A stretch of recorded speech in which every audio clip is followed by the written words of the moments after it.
श्री शिवाय नमस्तुभ्यम। हर हर महादेव। दोस्तों, आज मैं आपको कलंक चौथ की कथा सुनाने जा रही हूँ।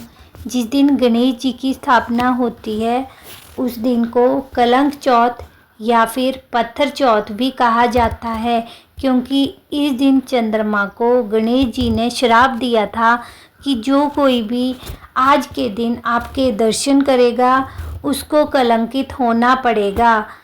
इसलिए चंद्रमा का दर्शन वर्जित होता है। यहाँ तक कि भगवान श्री कृष्ण ने भी चतुर्थी के दिन चंद्र दर्शन किए थे, इसलिए भगवान श्री कृष्ण को भी कलंक लगा था। अगर गलती से भी कोई चंद्रमा के दर्शन कर लेते हैं तो इस कथा को सुनने मात्र से ही उनको कलंक से छुटकारा मिलता है। अतः इस कथा को आप ध्यान पूर्वक सुनिए। भाद्रपद मास की चतुर्थी तिथि शुरू होने से लेकर खत्म होने तक चंद्रमा का दर्शन नहीं करना चाहिए। यदि भूल से भी गणेश चतुर्थी के दिन चंद्रमा के दर्शन हो जाए तो मिथ्या दोष से बचाव के लिए मंत्रों का जाप करना चाहिए। और जो मैं कथा सुनाने जा रही हूँ उनको अवश्य सुनना चाहिए। स्वागत है आपका हमारी भक्ति और भाग्य चैनल में। एक बार नंद किशोर ने संत कुमारों से कहा कि चतुर्थी के चंद्रमा दर्शन करने से श्री कृष्ण पर जो लांछन लगा था वह सिद्धि विनायक व्रत करने से ही दूर हुआ था। ऐसा सुनकर संत कुमारों को आश्चर्य हुआ। उन्होंने पूर्ण ब्रह्म श्री कृष्ण को कलंक लगने की कथा पूछी तो नंद किशोर ने बताया, एक बार जरासंध के भय से श्री कृष्ण समुद्र के मध्य नगरी बसाकर रहने लगे। इसी नगरी का नाम आजकल द्वारिकापुरी है। द्वारिकापुरी में निवास करने वाले सत्यराजित यादव ने सूर्य नारायण की आराधना की। तब भगवान सूर्य ने उसे नित्य 8 बार सोना देने वाली स्यमंतक नामक मणि अपने गले से उतार कर दे दी। मणि पाकर सत्यराजित यादव जब समाज में गया तो श्री कृष्ण ने उस मणि को प्राप्त करने की इच्छा व्यक्त की। सत्यराजित ने वह मणि श्री कृष्ण को ना देकर अपने भाई प्रसेनजीत को दे दी। एक दिन प्रसेनजीत घोड़े पर शिकार करने के लिए गया। वहां एक शेर ने उसे मार डाला और उससे मणि को ले लिया। रीछों का राजा जाम्बत उस सिंह को मारकर मणि लेकर गुफा में चला गया। जब प्रसेनजीत कई दिनों तक शिकार से नहीं लौटा तो सत्यराजित को बहुत दुख हुआ। उसने सोचा श्री कृष्ण ने ही मणि प्राप्त करने के लिए उसका वध कर दिया होगा। अतः बिना किसी प्रकार की जानकारी जुटाए उसने प्रचार कर दिया कि श्री कृष्ण ने प्रसेनजीत को मारकर संयमंतक मणि छीन ली है। इस लोक निंदा के निवारण के लिए श्री कृष्ण बहुत से लोगों के साथ प्रसेनजीत को ढूंढने वन में चले गए। वहां पर प्रसेनजीत को शेर द्वारा मार डालना और शेर को रीछ द्वारा मारने के चिन्ह उन्हें मिल गए। रीछ के पैरों की खोज करते करते वह जाम्बत की गुफा में पहुंचे और गुफा के भीतर चले गए। वहां उन्होंने देखा कि जाम्बत की पुत्री उस मणि से खेल रही है। श्री कृष्ण को देखकर ही जाम्बत युद्ध के लिए तैयार हो गया। युद्ध छिड़ गया। गुफा के बाहर श्री कृष्ण के साथियों ने उनकी 7 दिन तक प्रतीक्षा की। फिर वे लोग उनके वध को जानकर पश्चाताप करते हुए द्वारकापुरी लौट गए। इधर 21 दिन तक लगातार युद्ध करने पर भी जाम्बत श्री कृष्ण को पराजित न कर सका।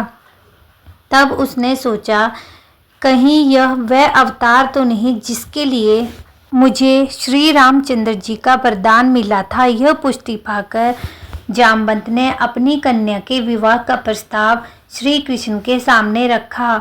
श्री कृष्ण ने उनकी बेटी जाम्बंती के साथ विवाह कर लिया और मणि को जाम्बत ने दहेज के रूप में दे दिया। श्री कृष्ण जब मणि लेकर वापस आए तो सत्यराजित अपने किए हुए पर बहुत लज्जित हुआ।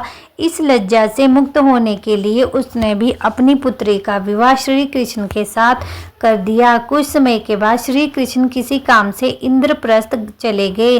तब अक्रूर तथा ऋतुवर्मा की राय से तेंदुआ यादव ने सत्यजित को मारकर मणि अपने कब्जे में ले ली।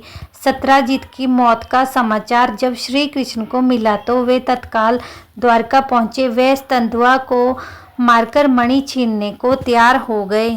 इस कार्य में सहायता के लिए बलराम भी तैयार थे। यह जानकर तेंदुआ ने मणि अक्रूर को दे दी और स्वयं भाग निकला। श्री कृष्ण ने उसका पीछा करके उसे मार तो डाला पर मणि नहीं मिल पाई। बलराम जी भी वहां पहुंच गए। श्री कृष्ण ने उन्हें बताया मणि इनके पास नहीं है। बलराम जी को विश्वास नहीं हुआ।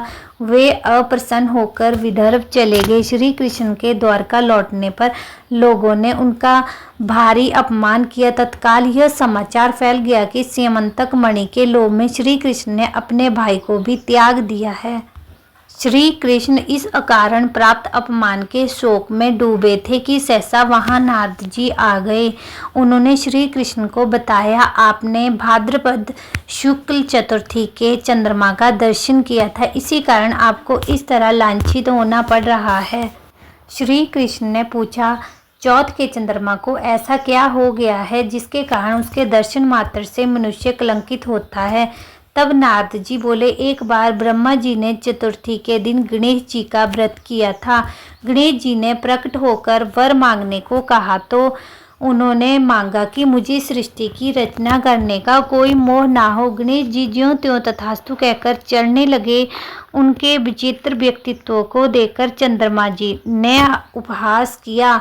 इस प्रकार गणेश जी ने रुष्ट होकर चंद्रमा को श्राप दे दिया कि आज से तुम्हारा कोई मुख नहीं देखना चाहेगा। श्राप देकर गणेश जी अपने लोक चले गए और चंद्रमा मानसरोवर की कुमुदनियों में जाकर छिप गए। चंद्रमा के बिना प्राणियों को बड़ा कष्ट हुआ। उनके कष्ट को देखकर ब्रह्मा जी की आज्ञा से सारे देवता व्रत करने लगे और उनके व्रत से प्रसन्न होकर गणेश जी ने वरदान दिया कि अब चंद्रमा शाप से तो मुक्त हो जाएगा, लेकिन भाद्रपद शुक्ल चतुर्थी को जो भी चंद्रमा के दर्शन करेगा उसे चोरी आदि का झूठा लांछन जरूर लगेगा, किंतु मनुष्य प्रत्येक द्वितीय को दर्शन करता रहेगा, वह इस लांछन से बच जाएगा। इस चतुर्थी को सिद्धि विनायक व्रत करने से सारे कष्ट और दोष छूट जाएंगे। यह सुनकर देवता अपने अपने स्थान को चले गए। इस प्रकार भाद्रपद शुक्ल चतुर्थी को चंद्रमा का दर्शन करने से आपको यह कलंक लगा है। तब श्री कृष्ण ने कलंक से मुक्त होने के लिए यही व्रत किया था। कुरुक्षेत्र के युद्ध में युधिष्ठिर ने भगवान श्री कृष्ण से पूछा, भगवान, मनुष्य की मनोकामना सिद्ध करने का कौन सा उपाय है?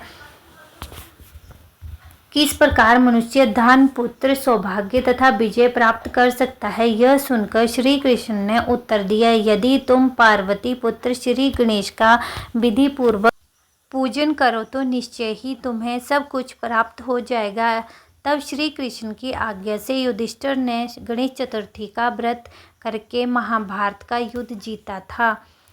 इसलिए दोस्तों, अगर आप गलती से भी इस दिन चंद्रमा के दर्शन कर लेते हैं तो इस कथा को सुनने मात्र से ही आपके कलंक दूर हो जाएंगे। आपको मेरे द्वारा दी गई जानकारी कैसी लगी? वीडियो को लाइक, शेयर और सब्सक्राइब ज़रूर कीजिए।